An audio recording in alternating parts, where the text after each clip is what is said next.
ইস্তেগফার করার আমল। আমরা সর্বহালতেই বলবো, বলেন আস্তাগফিরুল্লাহ, বলেন আওয়াজ করে বলেন আস্তাগফিরুল্লাহ। এতটুকু আমরা তো সবাই জানি, ঠিক কিনা বলেন?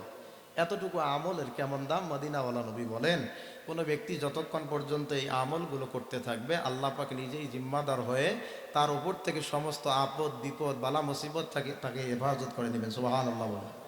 মদিনাওয়ালা নবীর উপরে আল্লাহ পাক কোরআনুল কারীমের ৮ম নাম্বার সূরা সূরাতুল আনফালের ৩৩ নম্বর আয়াতে কারিমার শেষ অংশে আমার আল্লাহ পাক জানায়া দিলেন, ওয়ামা কানাল্লাহু মুআযযিবাহুম ওয়া হুম ইস্তাগফিরুন।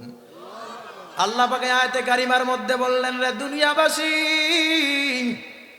আমার বান্দারা যতক্ষণ পর্যন্ত ইস্তেগফার করতে থাকে, আমি আল্লাহর কাছে ক্ষমা প্রার্থনা করতে থাকে, শুধু ছোট্ট আমলটুকু বলে বলে আস্তাগফিরুল্লাহ, এতটুকু আমল করার কারণে আমার আল্লাহ পাক আয়াতে কারিমা নবীজির উপরে নাজিল করে নবীজিকে জানায়া দেন, হাবিব গো, আপনি দুনিয়ার মানুষগুলোকে জানায়া দেন, তারা যখন এই ছোট্ট আমলটুকু করবে, জমিনে কাজ করতে যাবে বলবে আস্তাগফিরুল্লাহ, যখন রাস্তা হাঁটবে সঙ্গে বন্ধু নাই সাথী নাই বলবে আস্তাগফিরুল্লাহ, মসজিদে নামাজ পড়ে বসে থাকবে তখনও বলবে আস্তাগফিরুল্লাহ, মা বোনেরা বাড়িতে কাজ করতে যাবে, কাজ করতেছে, পাশে কেউ নাই, স্বামী নাই, শাশুড়ি নাই, পড়বে আস্তাগফিরুল্লাহ। আল্লাহ পাক নবীজির উপর আয়াতে কারিমা নাজিল করে নবীজিকে জানায়া দেন, ও হাবিব, যখন কোনো মানুষ আস্তাগফিরুল্লাহ এই আমলটুকু করতে থাকবে, করার কারণে আমার আল্লাহ ওই ব্যক্তির উপরে কোনো ধরনের কোনো আযাব দিবেন না। সুবহানাল্লাহ। এই জন্য আল্লাহর হাবিব বলেন, পয়গম্বর রহমাতুল লিল আলামিন বলেন, রে দুনিয়াবাসী, কোন ব্যক্তি যখন ইস্তেগফার করে, আস্তাগফিরুল্লাহ তেলাওয়াত করে, পড়ার কারণে আমার আল্লাহ রাব্বুল আলামিন ওই ব্যক্তির উপরে খুশি হইয়া ওই ব্যক্তিকে 7টা পুরস্কার দান করে দেন। সুবহানাল্লাহ। আস্তাগফিরুল্লাহ বললে বলেন পুরস্কার কয়টা? জোরে বলেন। ইস্তেগফার করলে 7টা পুরস্কার আল্লাহ পাক দিবেন। পয়গম্বর রাহমাতুল লিল আলামিন বলেন, যদি কোনো আল্লাহর বান্দা আল্লাহর কাছে ইস্তেগফার করে, ক্ষমা প্রার্থনা করে, মাফ চায়, ছোট্ট আমলটুকু করার কারণে আমার আল্লাহ রাব্বুল আলামিন ওই ব্যক্তির তামাম জিন্দেগীর জীবনের গুনাহ কাদাগুলো মাফ করে দিয়ে দিবেন। সুবহানাল্লাহ। হাদিস শরীফের মধ্যে আসছে, পয়গম্বর রাহমাতুল লিল আলামিন জানায়া দেন, আত্তাইবু মিনাজ যানবি কামাল্লা যানবা লাহু।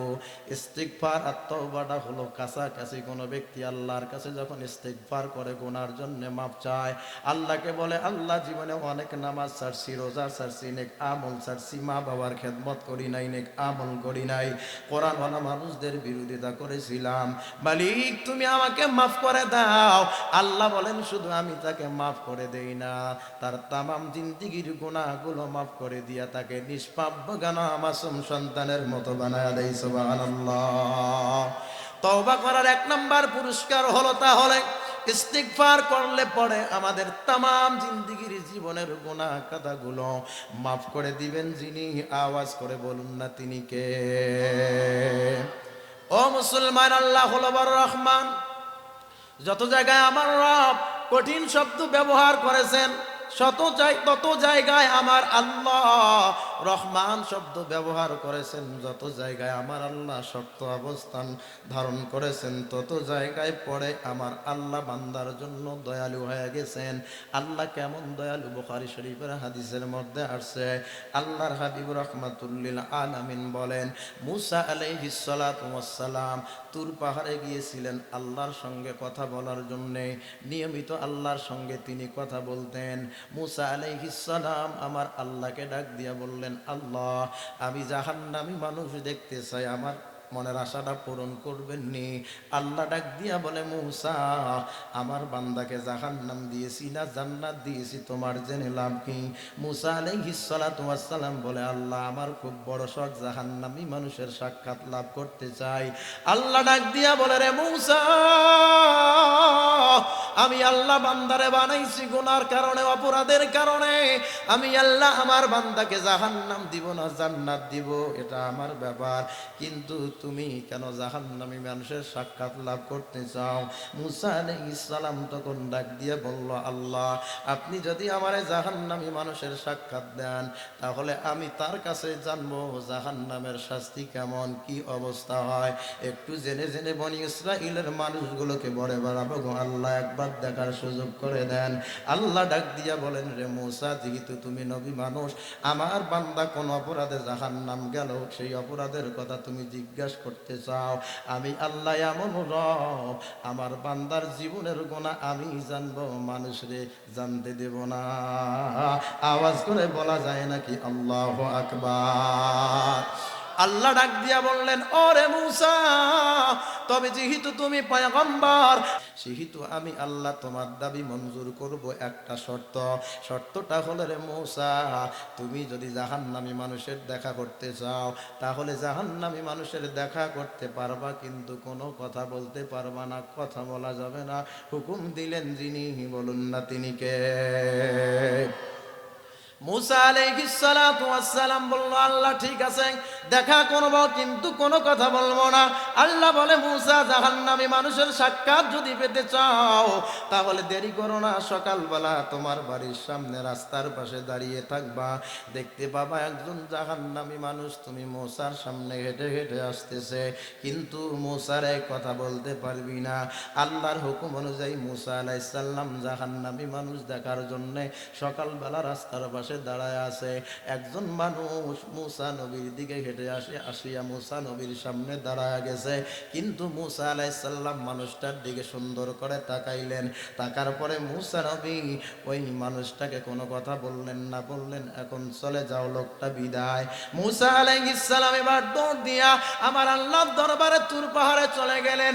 আল্লাহর ডাক দিয়া বলে, রে মালিক, আমি স্বপ্ন দেখেছিলাম, আশা করেছিলাম জাহান্নামী মানুষ দেখার জন্য, কিন্তু আপনি আমার জাহান্নামী মানুষ দেখাইলেন সকালবেলা, কিন্তু আমার বড় শখ জান্নাতি মানুষ দেখতে চাই, আমারে দেখাবেননি। আল্লাহ ডাক দিয়া বলে, রে মুসা, তুমি তো খুব বড় চালাক, সকালবেলা জাহান্নামী মানুষ দেখতে চাইলা, বিকালবেলা আবার জান্নাতি মানুষ দেখতে চাও। তাহলে যদি জান্নাতি মানুষ দেখতে চাও, সকালবেলা যে জায়গায় দাঁড়িয়ে থাকছো ওই জায়গায় বিকালবেলা দাঁড়িয়ে থাকবা, জান্নাতি মানুষের দেখা পেয়ে যাওয়া। বলেন না সুবহানাল্লাহ। আল্লাহর হাবিব হযরত মুসা আলাইহিস সালাম আল্লাহর কথা মতো সকালবেলা যে জায়গায় জাহান্নামী মানুষকে দাঁড়িয়ে দাঁড়িয়ে দেখেছে, ওই জায়গায় মুসা আলাইহিস সালাতু ওয়াস সালাম জান্নাতি মানুষ দেখার জন্য আল্লাহর কথা অনুযায়ী বিকালবেলা দাঁড়ায় গেছে। রে দুনিয়াবাসী, আল্লাহর হাবিব মুসা আলাইহিস সালাম যখন বিকালবেলা দাঁড়াইছে, আমার আল্লাহর এমন বড় খেলা, মুসা আলাইহিস সালাতু ওয়াস সালাম দেখতে পায় একজন মানুষ তার দিকে হেঁটে হেঁটে আসতেছে। মুসা আলাইহিস সালাম চিন্তিত হয়ে গেলেন, ভালো করে তাকায় তো তাকায়। মুসা আলাইহিস সালাম বলেন, আমি দেখতে পাই সকালবেলার জাহান্নামী মানুষ বিকালবেলা জান্নাতি হয়। আমি মুসার সামনে আল্লাহ আবার হাজির করে দিয়েছে। মুসা আলাইহিস সালাম বিকালবেলা ওই মানুষটাকে জান্নাতি হিসাবে দেখার পর আবার আল্লাহর কাছে দৌড় দিয়ে যে আল্লাহর ডাক দিয়া বলে, রে মালিক, আমি সকালবেলা যে মানুষটারে জাহান্নামী হিসাবে দেখছি, জান্নাতি মানুষ দেখার আবদার করছি, বিকালবেলা আবার ওই সকালবেলার জাহান্নামী মানুষটাকে বিকালবেলা জান্নাতি বানাইয়া আমি মুসার সামনে আপনি হাজির করে দিলেন, কারণটা কি? আল্লাহ ডাক দিয়া বলে, রে মুসা, কারণ হলো তুমি জানো না, আমার বান্দার জীবনে তখন ছিল সুদ খাওয়ার গুনাহ, জেনার গুনাহ, ধর্ষণের গুনাহ, চুরি ডাকাতি খুন গুমের গুনাহ, মা বাবাকে কষ্ট দেওয়ার গুনাহ, অন্যায় জুলুমের গুনাহ। সকালবেলা গুনাহ নিয়ে তোমার সামনে হাজির হয়েছিল, তখন ছিল অপরাধী জাহান্নামী। দুপুরবেলা যখন হয়েছে রে মুসা, ওরে দুনিয়াবাসী, অপদ্দার অন্তরালের মা বোনেরা, গভীর মনোযোগ। আল্লাহ বলে মূসা, ওই সকালবেলার জাহান্নামী মানুষটা দুপুরবেলা একটা পাহাড়ের উপরে উঠিয়া আমার আল্লাহর দরবারে কান্নাকাটি করছে আর বলছে, আল্লাহ আমি অনেক অপরাধী, আমার গুনার কথা মানুষ যদি জানতো আমাকে কেউ কথা বলতো না, থুতু নিক্ষেপ করতো। রব্বুল আলামিন একটা পাহাড়ের উপরে উঠিয়া নির্জনে নিরালয় আপনি আল্লাহর কাছে কান্নাকাটি করি, গো মালিক তুমি কি আমারে মাফ করবা না, তুমি কি আমারে মাফ করবা না? আল্লাহ বলে মূসা, সকালবেলার জাহান্নামী মানুষ দুপুরবেলা পাহাড়ে উঠিয়া যখন আমি আল্লাহর কাছে তওবা করছে, আমি আল্লাহ তার দুপুরবেলা তওবা কবুল করে জীবনের গুনাহ মাফ করিয়া বিকালবেলা জান্নাতি বানায়া তুমি মূসার সামনে হাজির করে দিয়েছি। সুবহানাল্লাহ, দুহাত তুলে বলেন আল্লাহু আকবার। এই জন্য মুসলমান হাজার গুনাহ করবেন, হাজার অপরাধ করবেন, হাজার গুনাহ করবেন, হাজার অপরাধ করবেন, রব্বে কারিমের কাছে মাফ চাইবেন। আমার আল্লাহ বান্দাকে মাফ করার জন্য তৈয়ার হয়ে আছে রে মুসলমান।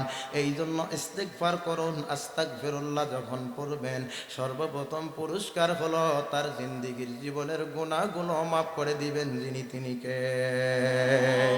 এবার আসুন ইস্তিগফারের 2 নাম্বার পুরস্কার।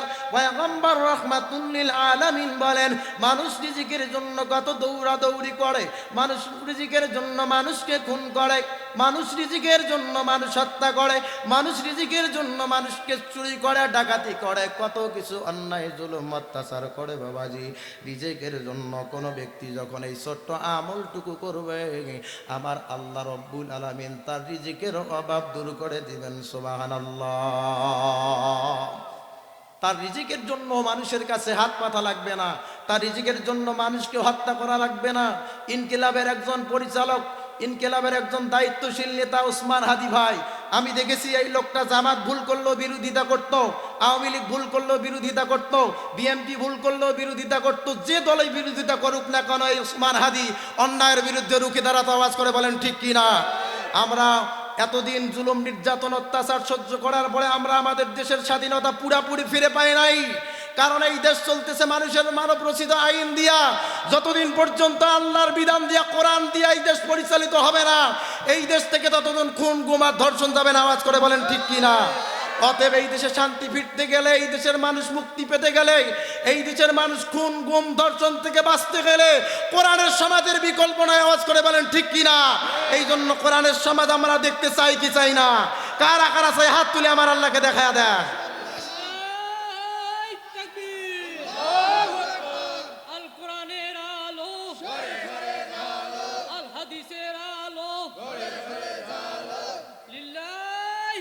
আল্লাহ কবুল করুন, বলেন আমিন। তাহলে ইস্তেগফার করার 2 নাম্বার পুরস্কার। পয়গম্বর রাহমাতুল লিল আলামিন বলেন, ইস্তেগফার যে ব্যক্তি করবে ছোট্ট আমলটুকু করার কারণে ওই ব্যক্তির রিজিকের অভাব দূর করে দিবেন যিনি, বলুন না তিনি কে? এটা হলো 2 নাম্বার। 3 নম্বরে হলো রাহমাতুল লিল আলামিন বলেন, ছোট্ট আমল ইস্তিগফার করার কারণে আমার আল্লাহ রব্বুল আলামিন ওই ব্যক্তিটাকে সম্পদের মালিক বানায়া দিবেন। সম্পদের মালিক বানায়া দিবেন। কেমন সম্পদের মালিক?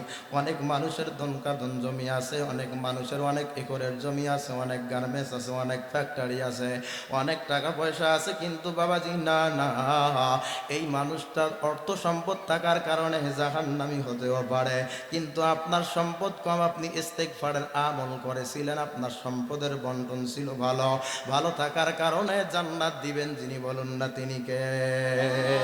আল্লাহ পাক বলেন সূরা আশ-শুআরার 89 নম্বর আয়াতে কারিমার মধ্যে, ইয়াউমা লা ইয়ানফাউ মালু ওয়ালা বানুনা ইল্লা মান আতাল্লাহা বিকলবিন সালিম।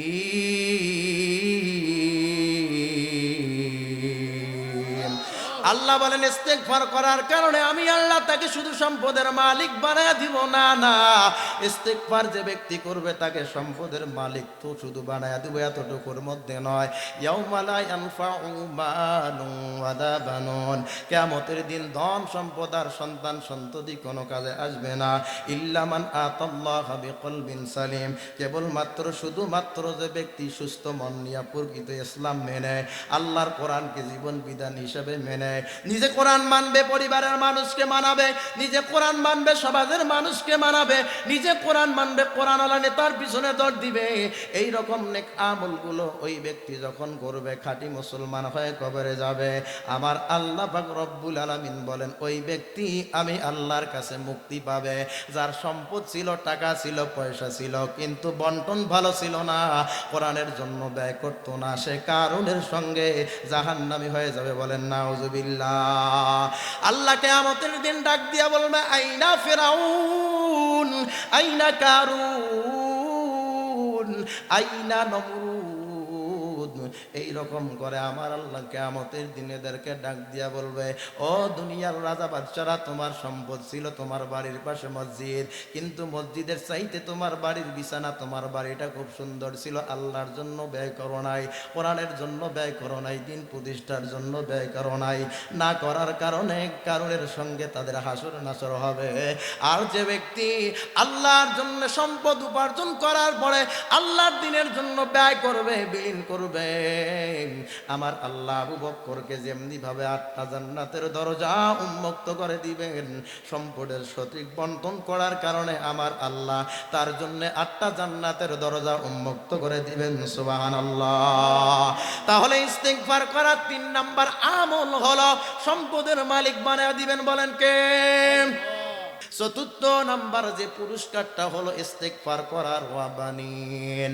ও মুসলমান, আল্লাহর হাবিব বলেন ইস্তেগফার বেশি বেশি করে তেলাওয়াত করো, করার কারণে আমার আল্লাহ রব্বুল আলামিন তোমাকে সন্তান দেওয়ার ওয়াদা করেছেন।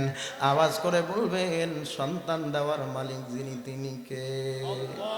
আর একবার বলেন না কে? অনেকের সন্তান নাই, হুজুরের কাছে পানি পড়া নেওয়ার জন্য যায়, অনেকের সন্তান নাই, তাবিজ নেওয়ার জন্য যায়, পীর সাহেব হুজুরের কাছে যায়, কিন্তু ফু দিয়া কোরআন দিয়া কাজ হবে, কিন্তু ধোকাবাজি করে অনেক পীর আছে যারা মুড়িদের বউকে নিয়ে খেলা করে, এদের দিয়া কাম হবে। এজন্য আল্লাহর হাবিব বলেন কোরআনের ভাষায় হলো ও মা, ও বাবাজি, আপনার সন্তান নাও থাকতে পারে, ইস্তিগফার করুন, ছোট্ট আমলটুকু করুন, আমার আল্লাহর কাছে কান্নাকাটি করুন, তাহাজ্জুদের নামাজ পড়ুন, পর্দা পুশিদা করুন, আর গভীর রাতে তাহাজ্জুদের নামাজে দাঁড়ায়া 2টা রাকাত নামাজ পড়ুন, আর অবসর সময় ইস্তিগফারের আমল করতে থাকেন। ইরশাদ হুজুর লাগবে না, মাওলানা মুফতির তাবিজ লাগবে না, আস্তাগফিরুল্লাহ পড়ার কারণে 4th নাম্বার পুরস্কার হলো যার সন্তান নাই, যার সন্তান নাই তারে সন্তান দিবেন যিনি। বলুন না তিনি কে? এটা হলো 4 নাম্বার ইস্তিগফার করার পুরস্কার। 5ম নাম্বারে হলো আল্লাহর হাবিব বলেন ওয়ায়াজআল লাকুম জান্নাহ। কোন ব্যক্তি যখন ইস্তিগফার করবে, আল্লাহর কাছে মাফ চাবে, চাওয়ার কারণে ওই ব্যক্তিকে জান্নাতের মধ্যে দাখিল করবেন যিনি। বলুন না তিনি কে? ওয়াসারিউ ইলা মাগফিরাতিম মির রাব্বিকুম ওয়া জান্নাতিন আরদুহাস সামাওয়াতু ওয়াল আরদ উইদ্দাত লিল মুত্তাকিন। দুহাত তুলে বলেন আল্লাহু আকবার। আমার আল্লাহ পাক রব্বুল আলামিন বলেন ওয়াসারিউ ইলা মাগফিরাতিম মির রাব্বিকুম ওয়া জান্নাহ। ও বান্দারে, ও বান্দা, দৌড়াও দৌড়াও, ওয়াসারিউ ইলা মাগফিরাতিম মির রাব্বিকুম ওয়া জান্নাহ, তোমার রবের ক্ষমার দিকে দৌড়াও। আরদুহাস সামাওয়াতু ওয়াল আরদ, যে ক্ষমার রাস্তা আসমান আর জমিনের চাইতে অনেক প্রশস্ত, যারা সরাসরি জান্নাতের মধ্যে চলে গেছে।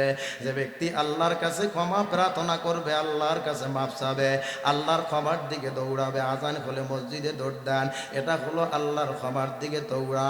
আপনি দিনের বেলা আপনার পরিবারকে কি খাওয়াবেন, কি করবেন, উপার্জনের জন্য হালালের দিকে দৌড়ান, এটা আল্লাহর ক্ষমার রাস্তা। আপনি ব্যবসা করার জন্য সকালবেলা ব্যবসা প্রতিষ্ঠানের চাপ খুলিয়া ব্যবসা করতে গেলেন, এটা হলো আমার রবের ক্ষমার রাস্তা। আপনি হালাল উপার্জনের জন্য যে কোনো পন্থায় যে কোনো রাস্তায় কাজ করলেন, এটা হলো আমার ক্ষমার রাস্তা। রোজা রাখা, নেক আমল করা, কোরআন মানা, ইসলামী আন্দোলন করা, এটা হলো আমার আল্লাহর ক্ষমার রাস্তা। আল্লাহ বলেন এই রকম যত নেক আমলের রাস্তা আছে রে বান্দা, দৌড়াও দৌড়াও দৌড়াও, ইলা মাগফিরাতিম মির রাব্বিকুম, তোমার রবের ক্ষমার দিকে দৌড়াও, যে ক্ষমা করলে পরে আল্লাহ সরাসরি তোমাকে জান্নাতে দাখিল করে দিবে। সুবহানাল্লাহ। আল্লাহ বলেন যারা ক্ষমার দিকে দৌড় দিবে, উইদ্দাত লিল মুত্তাকিন।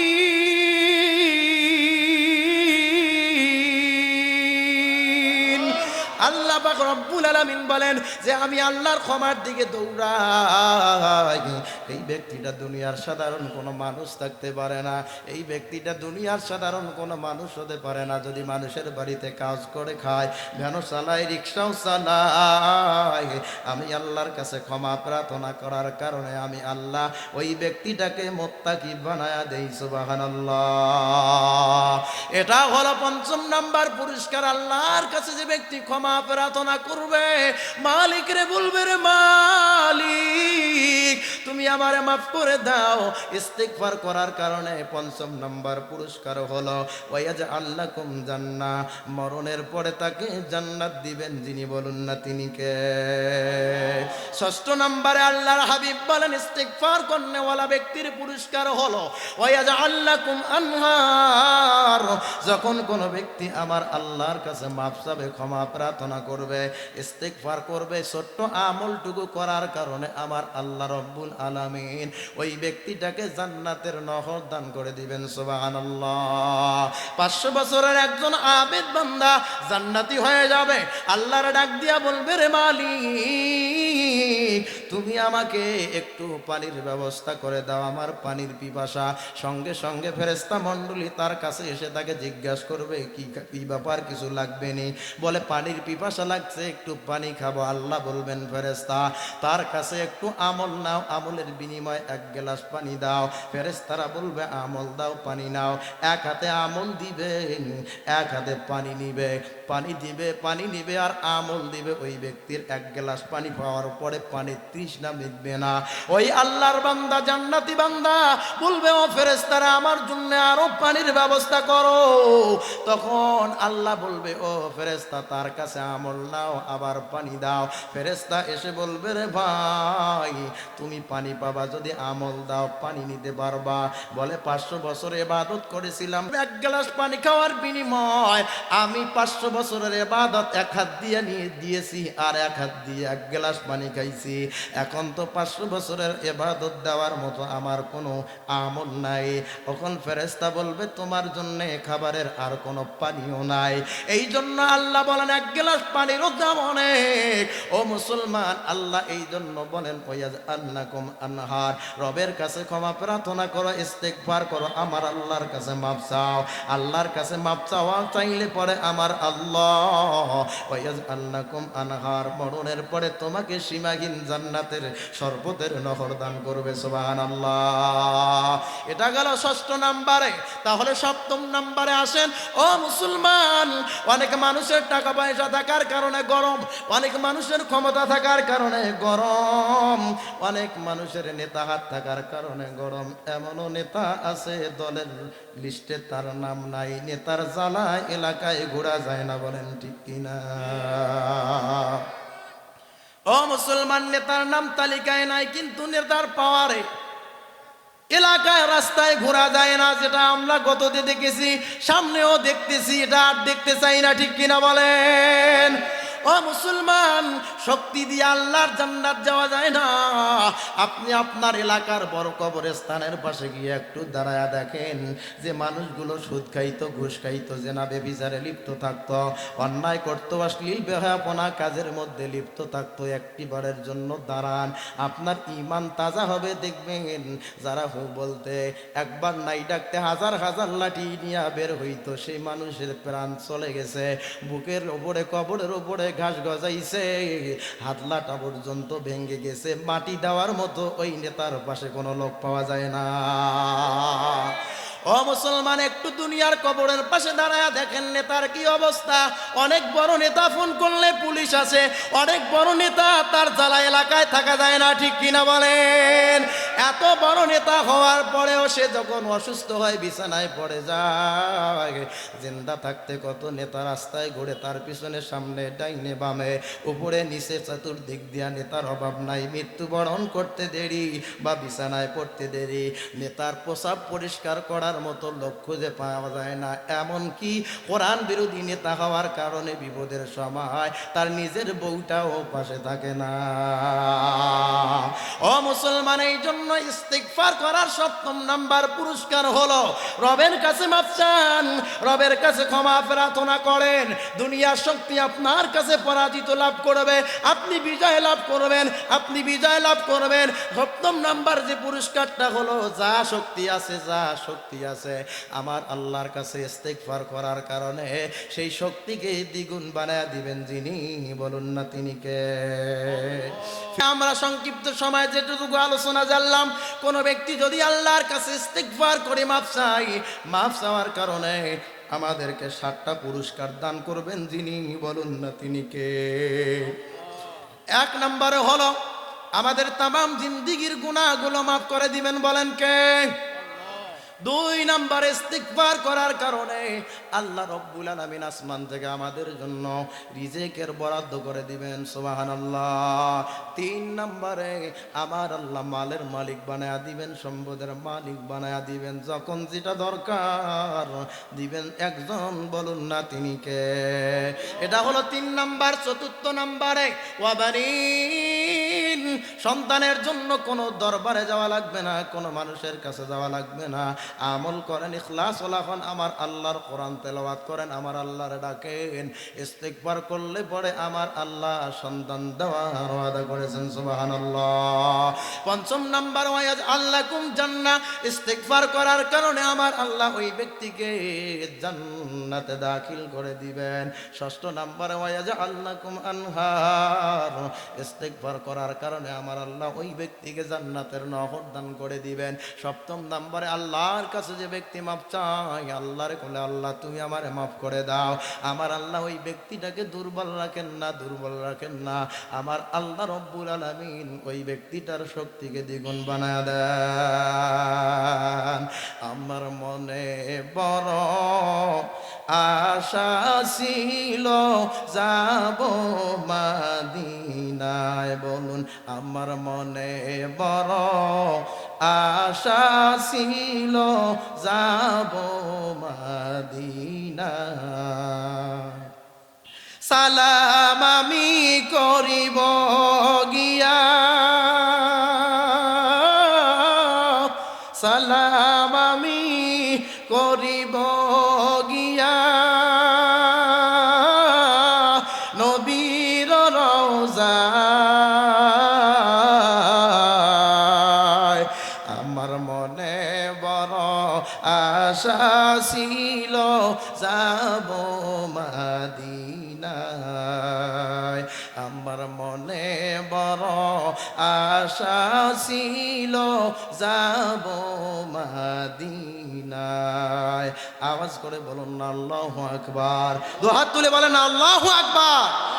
ও মুসলমান ইমানদার, তাহলে দুনিয়ার মানুষের পিছনে দৌড় দিলে হয়তো বা লাভ, হয়তো বা লস, কিন্তু আল্লাহর রাস্তার দিকে যদি একটিবারের জন্য দৌড় দেওয়া যায়, আল্লাহর কাছে আল্লাহকে সব সময় সব জায়গায় খুশি করার জন্য যদি দৌড়ানো যায়, তাহলে আল্লাহ পাক আমাদেরকে জান্নাতের মেহমান বানায়া দিবেন, বলেন সুবহানাল্লাহ।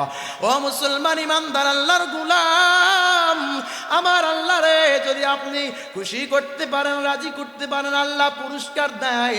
আল্লাহর কাছে ইস্তিগফার করার কারণে আমার আল্লাহ রব্বুল আলামিন তাকে সর্বশ্রেষ্ঠ 4টা পুরস্কারের মালিক বানায় দেন, সুবহানাল্লাহ। কোন ব্যক্তি যখন আল্লাহর কাছে ইস্তিগফার করে, আমরা মুসলমান, ইস্তিগফার করার কারণে, আল্লাহর কাছে মাফ চাওয়ার কারণে, আল্লাহর হাবিব রাহমাতুল লিল আলামিন তিনি জানায়া দেন যে কোন ব্যক্তি আল্লাহর কাছে কাছে যখন তওবা করলো, মাফ চাইলো, আমার আল্লাহ রব্বুল আলামিন ওই ব্যক্তির বন্ধু হয়ে গেলেন। সুবহানাল্লাহ। আল্লাহ পাক বলেন, আমি আল্লাহ যার বন্ধু হয়ে যাই, আল্লাহু ওয়ালিয়ুল্লাযীনা আমানু ইখরিজুহুম মিনাজ-জুলুমাতি ইলান-নূর।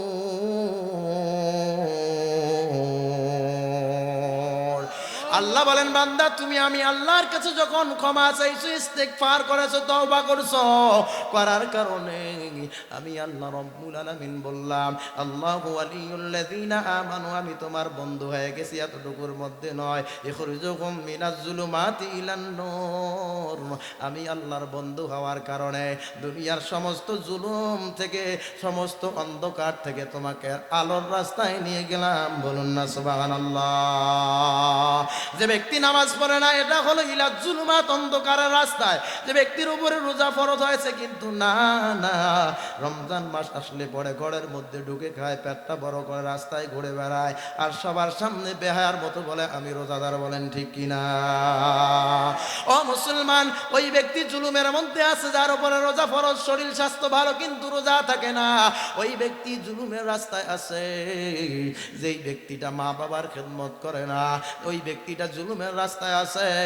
যেই ব্যক্তিটা মাকে বাবারে কষ্ট দেয়, দেওয়ার কারণে ওই ব্যক্তিটা যখন অন্ধকারের দিকে চলে যায়, আল্লাহ বলেন আমি তার জিম্মাদার হই না, তার বন্ধু শয়তান হয়ে যায়। নাউযুবিল্লাহ।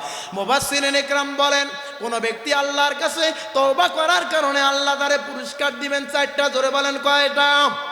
চারটা পুরস্কারের প্রথম নাম্বার পুরস্কার হলো আত্তাইবু হাবিবুল্লাহ। যদি কোনো ব্যক্তি আল্লাহর কাছে তওবা করে, মাফ চায়, আমার আল্লাহ বলেন ওই ব্যক্তিটা আমি আল্লাহর বন্ধু হয়ে যায়। সুবহানাল্লাহ। হাবিব শব্দের অর্থ হলো বন্ধু, খলিলুল্লাহ শব্দের অর্থ হলো বন্ধু। আলেম ওলামা এখানে আছেন, এই দুই নামের ব্যাখ্যা মুফাসসিরিন ইকরাম করেন। হাবিব শব্দের অর্থ হলো বন্ধু, খলিলুল্লাহ শব্দের অর্থ হলো বন্ধু। খলিলুল্লাহ তাকে বলা হয়, যেমন ইব্রাহিম আলাইহিস সালাম সন্তানকে কুরবানি করার জন্য মিনায় নিয়ে গেছে, ছুরিটা চালাবে, কিন্তু না না, আমার আল্লাহ জান্নাতি দুম্মা ফেলাইয়া দিয়েছিলেন।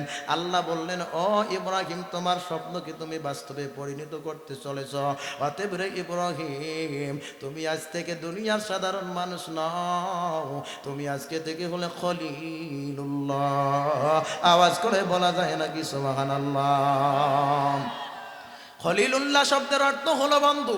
আমি বুঝাতে চাই, যে ব্যক্তি আল্লাহকে ভালোবাসে ওই ব্যক্তিটাকে হয় বলা হয় খলিলুল্লাহ। যে আল্লাহকে ভালোবাসে তাকে বলা হয় খলিলুল্লাহ। আর হাবিবুল্লাহ তাকেই বলা হয় যাকে আমার আল্লাহ নিজেই ভালোবাসে। আওয়াজ করে বলুন না সুবহানাল্লাহ। তাহলে এক নাম্বার পুরস্কার রে বাবাজি, ওর দুনিয়াবাসী, আল্লাহর কাছে নিজের গুনার জন্য মাফ চান, তওবা করেন, মাফ চাইলে পরে আল্লাহ পাকের বন্ধু হয়ে যাবেন। সাধারণ বন্ধু নয়, আল্লাহ আপনারে নিজেই বন্ধু বানায়া নিবেন। সুবহানাল্লাহ। দুই নাম্বার পুরস্কার হলো আল্লাহ পাকের কাছে কোন ব্যক্তি যখন তওবা করে, আল্লাহ বলেন আত্তাইবু মিনাজ-যানবি কামাল্লা যানবা লাহু। কোন ব্যক্তি যখন আল্লাহর কাছে তওবা করে, মাফ চায়, মাফ চাওয়ার কারণে, তওবা করার কারণে আমার আল্লাহ রব্বুল আলামিন ওই ব্যক্তিটাকে নিষ্পাপ বেগানা মাসুম সন্তান বানায়া দেন। বলেন সুবহানাল্লাহ। আল্লাহর হাবিব সাল্লাল্লাহু আলাইহি ওয়াসাল্লাম বলেন, তওবা করার দুই নাম্বার পুরস্কার হল যে ব্যক্তি আমার আল্লাহর কাছে মাফ চায়, যে ব্যক্তি আমার আল্লাহর কাছে মাফ চায়, যে ব্যক্তি আমার আল্লাহর কাছে ক্ষমা প্রার্থনা করে, ওই ব্যক্তিটাকে নিষ্পাপ বেগানা মাসুম বানায়া দেন। বলেন কে? এমন নিষ্পাপ বেগানা মাসুম বানায়া দিবে রে দুনিয়াবাসী, আপনারে আপনার আত্মীয় স্বজন সন্তানগুলো আপনাকে কবরে নামাবে, বুকের উপরে হাতলা দিবে, কলা বাঁধা দিবে, মাটি দিয়ে আপনার আপনজনেরা আপনার পাশ থেকে বিদায় নিয়ে চলে যাবে, কিন্তু অন্ধকার নামক কবরে একা একা পড়ে থাকা লাগবে। ও মুসলমান, কবর তো ওই জায়গার নাম যে কবরের মধ্যে মানুষ থাকতে ভয় পায়, যাইতে ভয় পায়, কিন্তু একটি বার কি চিন্তা করছেন ভয় করে কি লাভ? ওই কবরের মধ্যে তো আমারও একদিন যাওয়া লাগবে, ওই কবরটা তো তওবাকারী ব্যক্তির জন্য কেমন হয়ে যাবে?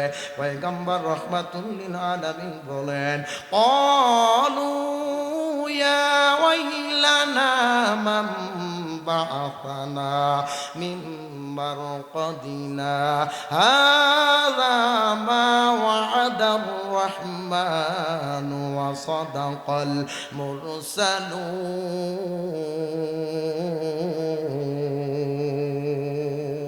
সবাই আওয়াজ দিয়ে বলেন আল্লাহু আকবার।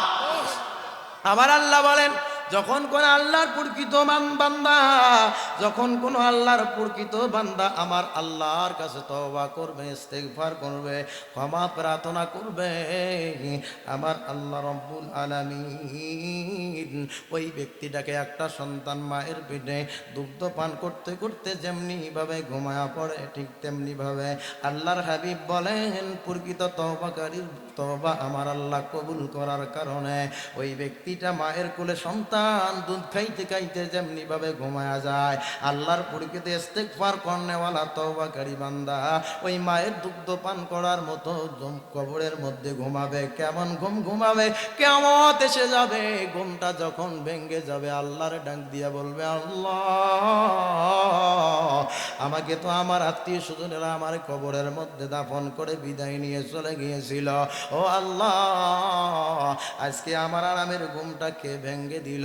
সলাতুল আসরের সময় উজু করতে মাগরিব পর্যন্ত যতটুকু সময় লাগে, হাজার হাজার বছর পরে ঘুম ভেঙে যেয়ে বলবে, আমি তো আসরের উজু দিয়ে আসরের নামাজ পড়ে ঘুমিয়ে পড়ছি, এখনো আমার ঘুমটা ভাঙ্গে নাই। বলেন সুবহানাল্লাহ। ও মুসলমান, কিয়ামতের দিনের বিভীষিকা কেমন হয়ে যাবে?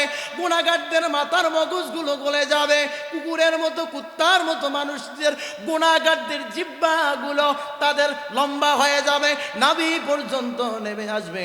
গুনাহগাররা সেদিন অস্থিরতা অবলম্বন করবে। এই বিভীষিকাময় দিনে সেদিন গুনাহগারদের জিহ্বাটা বের হয় নাভি স্থল পর্যন্ত পৌঁছে যাবে। মানুষগুলো কান্নাকাটি করা শুরু করবে, আপন মায়ের কাছে চলে যাবে, মারে ডাক দিয়া বলবে, মা আমার গুনাহ একটা না, আমার একটা গুনাহ বেশি থাকার কারণে আমি জাহান্নামী হয়ে গেলাম। ও মা, কত কষ্ট করে আমার আপনার বুকের দুধ খায় আমাকে লালন পালন করেছেন, আমাকে এলাকার মানুষ ভুল করলে মারতো মা, কোথাও জায়গা পাইতাম না, আপনার কাছে যাইতাম মা, আপনি কি একটু আমার নেকি দিবেন, যে নেকি দিয়া আমি আল্লাহর কাছে সুপারিশ পেয়ে আজকে জান্নাতে দাখিল হয়ে যাব।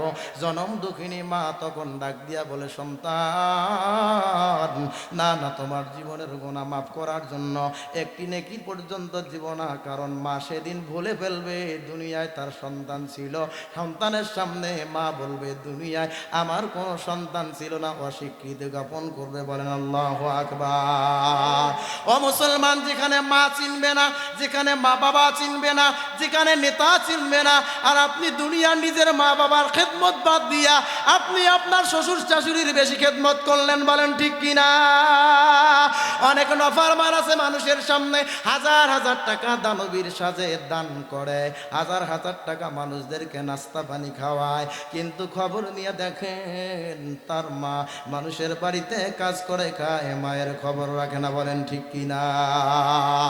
কিয়ামতের বিভীষিকাময় দিনে কোনো ব্যক্তিকে যখন চিনবে না, ওরে দুনিয়াবাসী হাসরের মাঠের মানুষগুলো ক্লান্ত হয়ে যাবে, আল্লাহ দরবারে কান্নাকাটি শুরু করে দিবে, কিন্তু আমার আল্লাহ লিল্লাহিল ওয়াহিদিল কাহ্হার, আমার আল্লাহ সেদিন বলবে, আইনা ফেরাউন, আইনা কারুন, আইনা নমরুদ। আল্লাহ সমস্ত নেতাদেরকে ডাক দিবে, দুনিয়ার রাজা বাদশাদের ডাক দিবে, দুনিয়ার মা বাবাদেরকে ডাক দিবে, দুনিয়ার ক্ষমতাশীলদের ডাক দিয়া বলবে, কই আয় আয় আমি আল্লাহর সামনে দাঁড়াও, মোকাবেলা কর। আওয়াজ করে বলেন, আমার আল্লাহর সামনে কি মোকাবেলা করার সুযোগ হবে? আল্লাহর হাবিব বলেন, আল্লাহ কাহ্হার নামের রূপ নিয়ে যখন বিচারপতির চেয়ারের মধ্যে বসে যাবেন, আমার আল্লাহর এমন রাগ উঠে যাবে, আমার আল্লাহর রাগের কারণে হাসরের মাঠের মানুষ তো দূরের কথা, মাটি পর্যন্ত থর থর থর থর করে কাঁপতে থাকবে। আল্লাহু আকবার। আল্লাহর হাবিব বলেন, আমার উম্মতগুলো যখন ইখলাসওয়ালা হবে, তার মধ্যে সর্বশ্রেষ্ঠ ইখলাসওয়ালা উম্মত নাম হলো আবু বকর সিদ্দিক রাদিয়াল্লাহু তাআলা আনহু। আবু বকর সিদ্দিক কেমন সাহাবী, আল্লাহর হাবিব বলেন যেদিন আল্লাহর রাগের কারণে হাসরের মাঠের মানুষ তো দূরের কথা মাটি পর্যন্ত থর থর থর থর করে কাঁপবে, সেদিন শুধু আমার আল্লাহ আমার সাহাবী আবু বকর সিদ্দিকের আমলের দিকে একটিবারের জন্য তাকাবেন, তাকায়া দেখবেন আবু বকরের জীবনে এমন এত আমল থাকার কারণে আমার আল্লাহর অর্ধেক রাগ পানি হয়ে যাবে। সুবহানাল্লাহ। আবু হুরায়রা রাদিয়াল্লাহু তাআলা আনহু বলেন, সাহাবীদের নাম আরশে আজিমে উচ্চারিত হয়, মুমিনদের নাম আরশে আজিমে উচ্চারিত হয়, মুমিনদের নাম জান্নাতের খাতায় লেখেন। বলেন তিনি কে? মুমিনের চরিত্র হলো এমন, মুমিন মার খাবে মার দিবে না, কিন্তু জুলুম যখন আসবে মুমিন প্রতিবাদ জানাবে। আওয়াজ করে বলুন ঠিক কিনা? আল্লাহর হাবিবের সাহাবী আবু হুরায়রা রাদিয়াল্লাহু তাআলা আনহু হাদিস বর্ণনা করেন, আবু বকর ওই সাহাবীর নাম। আল্লাহ রাসূল আবু বকর সিদ্দিক রাদিয়াল্লাহু তাআলা আনহুকে মসজিদে নববীতে সঙ্গে নিয়ে দিনের কথা বলতেছেন, দিনের আলোচনা করতেছেন। আবু বকর পাশে বসা, আল্লাহর হাবিব পাশে বসা, দুইজনে যখন কথা বলতেছিলেন, ইতিমধ্যে একজন ইহুদি এসে আবু বকর সিদ্দিককে গালিগালাজ করা শুরু করলো। আবু বকর সিদ্দিক মাথাটা নিচু করে আছে, ইহুদি শুধু তার বাবা মা আত্মীয় স্বজন নিয়ে গালিগালাজ করে। এমনও ওয়াখান্দা অনেক মূর্খ আছে, নামাজও পড়ে, মুখের ভাষা শুনলে বুঝি এলাকায় ফেরেশতা থাকে না। ও মুসলমান, আবু বকর সিদ্দিক বসা, পাশের চেয়ারে বসা আল্লাহর হাবিব ইহুদি এসে আবু বকর সিদ্দিককে গালিগালাজ করে। ওরে দুনিয়াবাসী, আবু বকর সিদ্দিককে যখন গালিগালাজ করে, আবু বকর একটিবারের জন্য শুধু মাথাটা উপরের দিকে উঁচু করলেন। উঁচু করে দেখেন আল্লাহর হাবিব মুস্কি মুস্কি হাসি মারতেছে। আবু বকর তিনি চিন্তা করতে লাগলেন, ইহুদি আমাকে এতক্ষণ ধরে গালিগালাজ করলো, এত গালিগালাজ করলো, আল্লাহর হাবিব একটিবারের জন্য তো মুস্কি হাসি মারলো, বারবার মারলো, কিন্তু আমি বুঝলাম না ইহুদি আমাকে গালি দেয়, আমার মুখটা বন্ধ, গালির জবাব না দেওয়ার কারণে আল্লাহর হাবিব বুঝি মুস্কি মুস্কি হাসাহাসি করতেছে, যার কারণে আবু বকর সিদ্দিক ইহুদিকে পাল্টা গালির জবাব দেওয়া শুরু করলেন। নাউজুবিল্লাহ বলেন। ইহুদিকে আবু বকর গালি দেয়, ইহুদিও আবু বকরকে গালি দেয়। আবু বকর বলে একবার যায় আমি মাথাটা ঘুরায়া দেখি আল্লাহর হাবিব আমার পাশে নাই, কোথায় জানি চলে গেল। আবু বকর বলেন আমি আল্লাহর হাবিবকে খুঁজতে লাগলাম, খুঁজতে খুঁজতে পয়গম্বরের কোথাও দেখা পেলাম না, কোথাও দেখা পেলাম না। আমি খুঁজতে যখন এক জায়গায় হঠাৎ করে আল্লাহর হাবিবের দেখা পেয়ে গেলাম। আল্লাহর হাবিব রে আমি জিজ্ঞাসা করলাম, নবী গো, ইহুদি যখন আমার গালিগালাজ করলো, মাথা নিচু করেছিলাম, ও হাবিব তখন তো গো নবীজি ইহুদির গালির জবাব আমি দেই নাই, আপনি মুস্কি মুস্কি হাসলেন। আমি ভাবলাম ইহুদিরে বুঝি আবার পাল্টা জবাব দেওয়া লাগবে, এই জন্য যখন আমি পাল্টা জবাবটা দিলাম আপনি আমার কাছ থেকে দূরে চলে আসলেন, কারণ কি? নবী ডাক দিয়া বলে, আবু বকর আমি নবী, তুমি নবী না, আমি যা দেখি তুমি তা দেখতে পাও না, আমি যা শুনতে পাই তুমি তা শুনতে পাও না। আবু বকর, ইহুদি যখন তোমারে গালি দেয় আর তুমি যখন গালির জবাব দাও নাই, ওরে আবু বকর আমি নবী দেখতে পাইছিলাম একজন রহমতের ফেরেশতা তোমার পক্ষ হতে ইহুদির গালির জবাব দিতেছিল। সুবহানাল্লাহ। দুই নম্বরে হলো আমি নবী যখন দেখতে পেলাম তুমি ইহুদিরে গালিগালাজ করলা, গালিগালাজ করার কারণে আমি রহমাতুল লিল আলামিন দেখলাম, ওখানে শয়তান চলে আসলো আর আমি থাকলাম না, ওইখান থেকে আমি বিদায় নিয়ে চলে আসলাম। এই জন্য গালিগালাজ করা যাবে না। বলতেছিলাম যে ব্যক্তি আল্লাহর কাছে মাফ চাবে, দুই নাম্বার পুরস্কার হলো ওই ব্যক্তিকে নিষ্পাপ হিসাবে ঘোষণা করবেন যিনি, তিনি কে? তিন নম্বরে আল্লাহ সুবহানাহু ওয়া তাআলা তওবাকারী বান্দার জিম্মাদার হয়ে যাবেন। সুবহানাল্লাহ বলেন। চতুর্থ নাম্বার যে ব্যক্তি আমার আল্লাহর কাছে তওবা করবে, আমার আল্লাহ ওই ব্যক্তির জান্নাতের জিম্মাদার হয়ে যাবেন। মরণের সময় ফেরেশতাদেরকে দিয়ে আমার আল্লাহ কানে কানে তওবাকারী বান্দাটার জান্নাতের শুভ সংবাদ জানায়া দিবেন। সুবহানাল্লাহ।